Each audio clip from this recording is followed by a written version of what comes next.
ಶುಭೋದಯ. ಎಲ್ಲರಿಗೂ ಸಂಕ್ರಾಂತಿ ಹಬ್ಬದ ಶುಭಾಶಯಗಳು.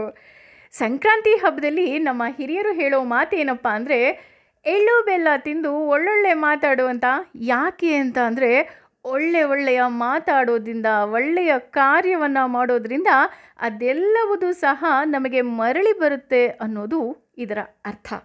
ಹಾಗೆ ಇವತ್ತಿನ ನುಡಿಮುತ್ತು ಸಹ ಅದನ್ನೇ ಹೇಳ್ತಾ ಇದೆ. ಒಂದು ದೊಡ್ಡ ಕಾಡು. ಆ ಕಾಡಲ್ಲಿ ಒಂದು ದಿನ ಒಂದು ಪುಟ್ಟ ಆನೆ ಮರಿ ಅದು ಒಂದು ಹುಸುಕಿನ ಕೆರೆಯಲ್ಲಿ ಬಿದ್ದು ಹೋಗ್ಬಿಡುತ್ತೆ. ಅದಕ್ಕೆ ಮೇಲೆ ಎದ್ದೇಳೋದಕ್ಕೆ ಆಗೋದೇ ಇಲ್ಲ. ಎಷ್ಟೇ ಪ್ರಯತ್ನ ಪಟ್ಟರೂ ಸಹ ಆಗೋದಿಲ್ಲ. ತುಂಬ ಪ್ರಯತ್ನ ಪಡ್ತಿರುತ್ತೆ, ಒದ್ದಾಡ್ತಿರುತ್ತೆ.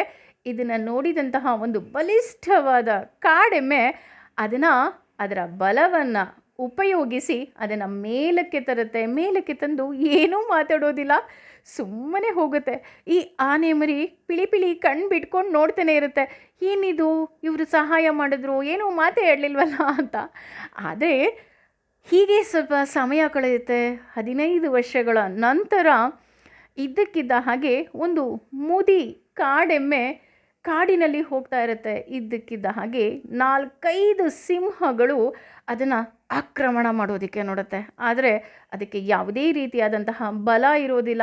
ನಾನಿನ್ನೇನು ಸಾವಿಗೆ ಶರಣಾಗಬೇಕೇನೋ ಅನ್ನುವಷ್ಟರಲ್ಲಿ ಇದ್ದಕ್ಕಿದ್ದ ಹಾಗೆ ಭೂಮಿ ನಡುಗಿದಂತಹ ಅನುಭವ ಆಗುತ್ತೆ.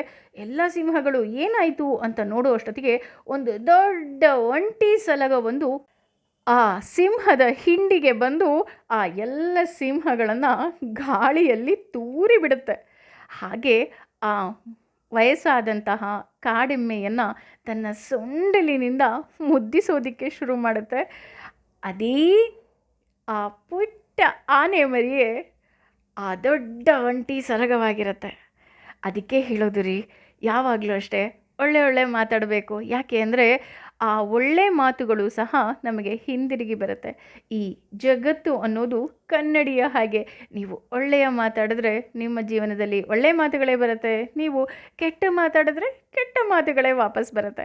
ಹಾಗೆ ಒಳ್ಳೆ ಕಾರ್ಯಗಳು ಮಾಡಿದ್ರು ಅಷ್ಟೇ, ಒಂದಲ್ಲ ಒಂದು ದಿನ ಅದು ನಮ್ಮನ್ನು ಕೈ ಹಿಡಿದು ನಡೆಸುತ್ತೆ. ನಾವು ಸ್ವಲ್ಪ ತಾಳ್ಮೆಯಿಂದ ಇರಬೇಕು ಅಷ್ಟೇ. ಏನಂತೀರಾ?